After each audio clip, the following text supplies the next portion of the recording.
नमस्कार दोस्तों ने ब्राजील ने आधिकारिक तौर पर 18वें ब्रिक्स शिखर सम्मेलन की अध्यक्षता भारत को सौंप दी है। भारत ने अपनी इस अध्यक्षता को 4 स्तंभों पर आधारित किया है, जिसमें सबसे पहला है रेजिलियंस यानी कि लचीलापन, दूसरा है इनोवेशन यानी नवाचार, तीसरा है कोऑपरेशन और चौथा है सस्टेनेबिलिटी। अब सस्टेनेबिलिटी का जो स्तंभ है आपको वर्तमान समय में दुनिया भर में जितने भी वैश्विक मंच है उन पे देखने को मिलता है, क्योंकि हम एक ऐसे युग में प्रवेश कर चुके हैं जहां पे पर्यावरणीय समस्या एक कपोल कल्पना नहीं बल्कि सच्चाई बन चुकी है।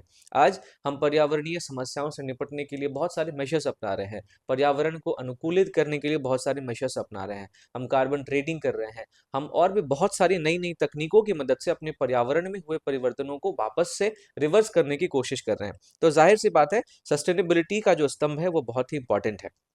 तो आखिरकार इस ब्रिक्स शिखर सम्मेलन की अध्यक्षता का भारत के लिए क्या महत्व है, हम आज के सेशन में समझेंगे। हम आज के सेशन में जो ब्रिक्स है उसके इतिहास के बारे में समझेंगे, इसके जो भी सदस्य देश हैं उसके बारे में जानेंगे, और फिर लास्ट में हम ये समझेंगे कि वर्तमान बदलते वैश्विक परिदृश्य में ब्रिक्स का क्या महत्व है। तो आई एम योर दोस्त Rahul Sharma and I welcome you all to Rahul Sharma education. सबसे पहले दोस्तों, ब्रिक्स की अगर हम देशों की बात करें तो आप इस मैप से समझ सकते हैं। इस मैप में जो ब्रिक्स के संस्थापक देश थे, जैसे रशिया, चाइना, इंडिया और ब्राजील, ये 4 संस्थापक देश थे। और बाद में 2010 में इसमें साउथ अफ्रीका शामिल हुआ, और फिर अभी हाल ही में 6 नए देशों को ब्रिक्स प्लस के रूप में शामिल किया गया है। इनमें इजिप्ट है, इनमें सऊदी अरबिया है, ईरान है, यूएई है, इथियोपिया है और अर्जेंटीना है। इन सब के बारे में हम बात करेंगे, लेकिन उससे पहले मैं आपको बस ये दिखाना चाह रहा था कि वैश्विक स्तर पे जो ब्रिक्स प्लस के देश हैं उनका क्या प्रतिनिधित्व है। आप देख सकते हैं कि उत्तरी अमेरिका को छोड़ के, है ना, आपको यूरोप और एशिया और यहाँ तक कि दक्षिणी अमेरिका के देश भी ब्रिक्स में शामिल मिलते हैं। तो ब्रिक्स एक बहुत ही महत्वपूर्ण वैश्विक मंच के रूप में स्पेशली ग्लोबल साउथ के देशों के लिए सामने आता है, जहाँ पे अभी जो विकास की जो अवस्था है वो ज्यादातर देशों में विकासशील स्तर पर है। तो जाहिर सी बात है, विकसित देशों में जिस तरीके के मानदंड अपनाए जा रहे हैं और वैश्विक मंच जिस तरीके से विकसित देशों के पक्षधर बनते जा रहे हैं, तो ऐसी स्थिति में जो ब्रिक्स है वो ग्लोबल साउथ की अध्यक्षता करता है, ग्लोबल साउथ का नेतृत्व करता है। और ग्लोबल साउथ जहां पे ज्यादातर देश विकासशील हैं, तो उन देशों की बातों को ज्यादा मजबूत तरीके से वैश्विक मंच पर सामने लाने की बात करता है। ठीक बात है। तो सबसे पहले आप ये समझते हैं कि जो वर्तमान में 18वें ब्रिक्स शिखर सम्मेलन की अध्यक्षता भारत को मिली है, इसका क्या महत्व है। दोस्तों, भारत ने हमेशा से जो भी वैश्विक संस्थाओं में विकसित देशों का प्रभुत्व है उसमें सुधार करना चाहा है। भारत ने ये नहीं कहा है कि इन वैश्विक संस्थाओं को प्रतिस्थापित कर दिया जाए। भारत ने हमेशा से इन संस्थाओं में सुधार की बात की है। तो जो वैश्विक निर्णय प्रक्रियाएं होती है उसमें ज्यादातर जो वैश्विक मंच है वो हमेशा विकसित देशों के हितों को ध्यान में रख के अपने निर्णय लेते हैं। तो भारत का तर्क ये है कि विकासशील देशों की राय को भी कंसिडर किया जाए इन वैश्विक मंचों पे, और भारत इस तरीके से वैश्विक शासन में सुधार की पहल करता है। और इस पहल में ब्रिक जैसी संस्था, ब्रिक जैसा वैश्विक मंच भारत और जो ग्लोबल साउथ के देश हैं उनके हितों को ज्यादा अच्छे तरीके से रख पाता है। फिर भारत, आप देखेंगे, ब्रिक्स को ग्लोबल साउथ के हितों का प्रतिनिधि मंच बनाना चाहता है। मैंने आपको बताया कि ग्लोबल साउथ में ज्यादातर देश विकासशील अवस्था में, तो जो विकासशील देशों की आवाज है वो वैश्विक राजनीति में स्पष्ट रूप से सुनी जाए, इस बात के लिए ब्रिक्स का इस्तेमाल भारत करना चाहता है। और चूंकि अब हाल ही में ब्रिक्स में बहुत सारे नए देशों को भी शामिल किया गया है, तो जाहिर सी बात है अब इस ग्लोबल साउथ की जो आवाज है वो ज्यादा अच्छे तरीके से दुनिया भर के देशों में पहुंच पाएगी। साथ ही साथ आप देखेंगे दोस्तों, भारत डिजिटल पब्लिक इंफ्रास्ट्रक्चर जो होते हैं, इस विकास मॉडल को ग्लोबल साउथ के लिए एक स्केलेबल समाधान के रूप में आगे बढ़ाने पर ब्रिक्स के माध्यम से ध्यान दे सकता है। डिजिटल पब्लिक इंफ्रास्ट्रक्चर क्या होते हैं इसके बारे में मैं एक स्पेशल वीडियो में डिस्कस करूंगा आपसे। यहाँ पे आप समझिए कि ये एक प्रकार का विकास मॉडल होता है जो ज्यादा सस्टेनेबल होता है, जो ज्यादा इंक्लूसिव होता है, ज्यादा समावेशी होता है। इसमें जो भी हमारे देश के अंतिम नागरिक होते हैं उनका विकास भी सुनिश्चित होता है। तो जो डिजिटल और आर्थिक मॉडल का प्रसार भारत करना चाहता है उसमें भी ये जो ब्रिक्स संस्था है वो भारत की मदद कर सकती है।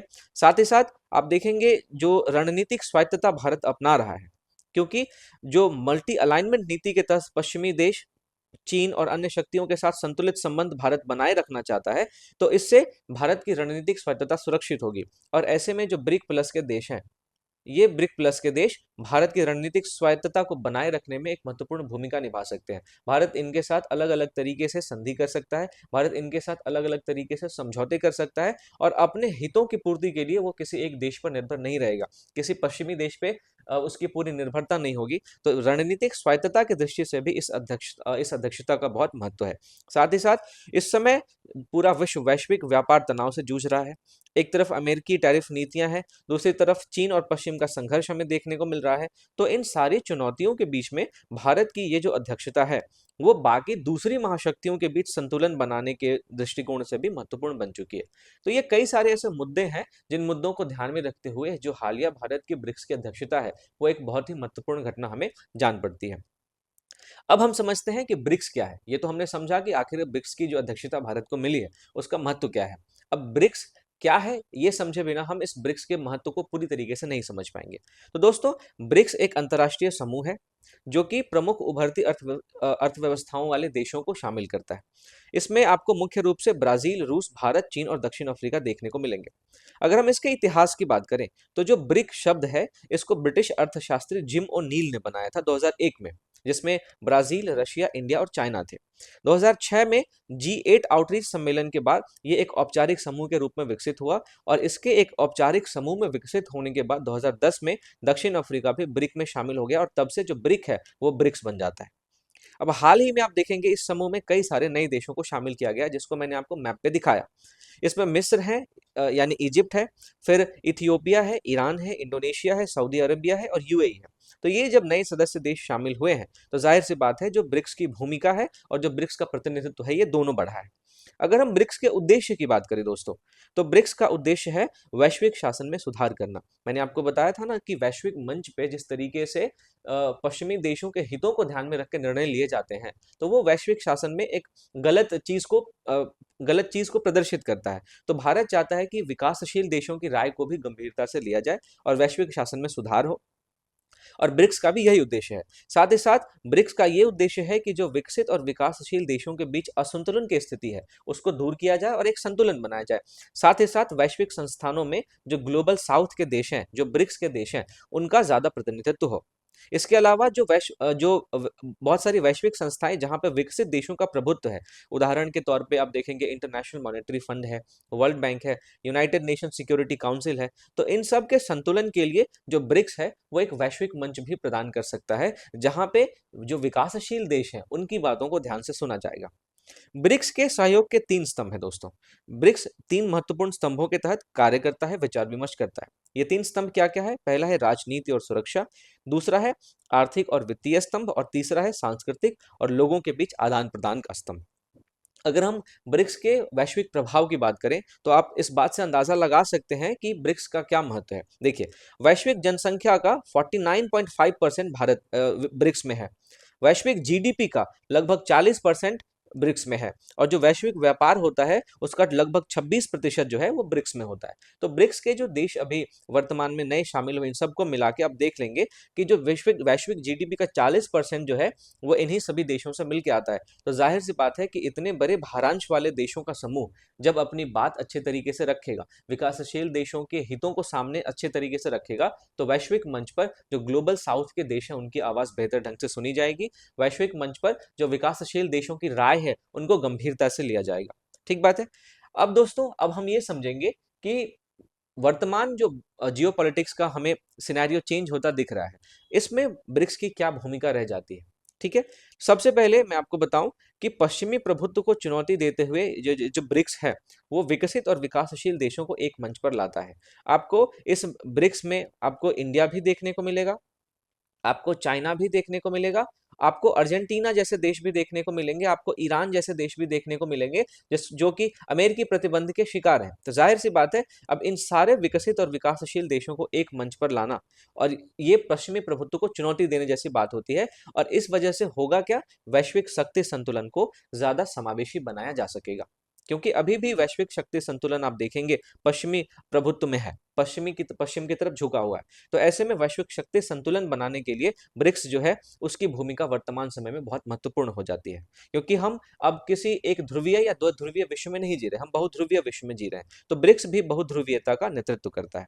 साथ ही साथ ब्रिक्स के माध्यम से जो भारत है, वो वर्ल्ड बैंक हो गया, IMF हो गया, WTO हो गया, इन सारे संस्थानों में प्रतिनिधित्व और सुधार की मांग कर सकता है, जो कि एक न्यायपूर्ण आर्थिक व्यवस्था के लिए जरूरी है। क्योंकि जब भी आप IMF और WTO जैसे संस्थानों के निर्णय देखेंगे, चाहे वो किसी मुद्दे पे सब्सिडी देने की बात हो या किसी को लोन देने की बात हो, तो लोन भी ऐसी शर्तों पे दिए जाते हैं जो पश्चिमी हितों के अनुकूल होते हैं। जो किसी को अब अगर व्यापार करना है किसी विकासशील देश को, तो उनके व्यापार के लिए क्या मानदंड होंगे, उसको भी इस आधार पे बनाया जाता है कि इससे विकसित देशों को फायदा हो। तो जाहिर सी बात है कि इन सारी संस्थाओं में जो पश्चिमी झुकाव हमें दिखता है, वो एक न्यायपूर्ण आर्थिक व्यवस्था वैश्विक स्तर पर नहीं बना सकती, और भारत इसका विरोध करता है, भारत इसमें सुधार की मांग करता है। तो वैश्विक वित्तीय संरचना में सुधार की दृष्टि से भी जो वर्तमान समय में ब्रिक्स की भूमिका है वो बहुत महत्वपूर्ण हो जाती है।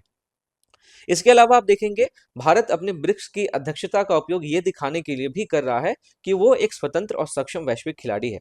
जहां आज विश्व में अमेरिका और रशिया, अमेरिका, चीन और रूस, इन तीनों के बीच में जो एक संघर्ष हमें देखने को मिल रहा है, अमेरिका का संघर्ष रूस से भी है, अमेरिका का संघर्ष चीन से भी है, और हालिया जो अमेरिकी हमला हमें देखने को मिला वेनेजुएला के ऊपर, जो रूस और चीन का संघर्ष हमें देखने को मिल रहा है। तो ऐसे स्थिति में प्रत्येक देश किसी न किसी पावरफुल शक्ति के पास जाना चाह रहे, किसी न किसी पावरफुल देश के पास जाना चाह रहे। ऐसे में भारत अपनी इस अध्यक्षता का उपयोग इस ये दिखाने के लिए कर सकता है, इस उद्देश्य के लिए कर सकता है कि भारत किसी का भी पक्ष लेने के लिए भारत जो है वो मजबूर नहीं है। भारत एक स्वतंत्र और सक्षम वैश्विक खिलाड़ी है और अपने देश के हितों को ध्यान में रखते हुए अपने सारे निर्णय लेगा। ठीक है। फिर साथ ही साथ वैश्विक दक्षिण का नेतृत्व के रूप में भी ब्रिक्स की भूमिका बहुत महत्वपूर्ण हो जाती है। वैश्विक दक्षिण यानी कि ग्लोबल साउथ। तो ग्लोबल साउथ देशों की जो चिंताएं हैं, जैसे विकास से संबंधित चिंता हो, ऊर्जा से संबंधित चिंता हो या स्वास्थ्य सुरक्षा से संबंधित चिंताएं हो, इन सारे चिंताओं को वैश्विक मंच पर उठाना ब्रिक्स की प्राथमिकताओं में शामिल है। और भारत इस ब्रिक्स की वैश्विक मंच के माध्यम से इन सारे ग्लोबल साउथ के देशों का नेतृत्व कर रहा है।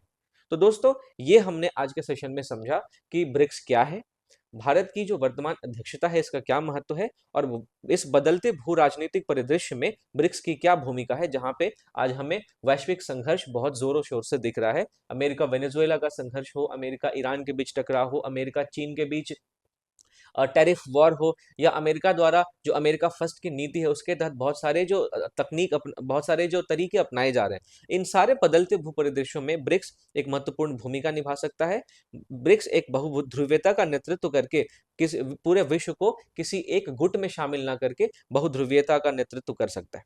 तो इस तरीके से हमने समझा दोस्तों ब्रिक्स के बारे में सारी बातें। अब इस पूरी चर्चा के आधार पे आप इस प्रीलिम्स के प्रश्न का जवाब दे सकते हैं, और आपको इसका जो आंसर है वो अगली स्लाइड में देखने को मिलेगा। और इस पूरे पीपीटी को डाउनलोड करने के लिए, इस नोट्स को डाउनलोड करने के लिए आप मेरे टेलीग्राम चैनल को भी ज्वाइन कर सकते हैं, जिसका लिंक आपको डिस्क्रिप्शन में मिल जाएगा।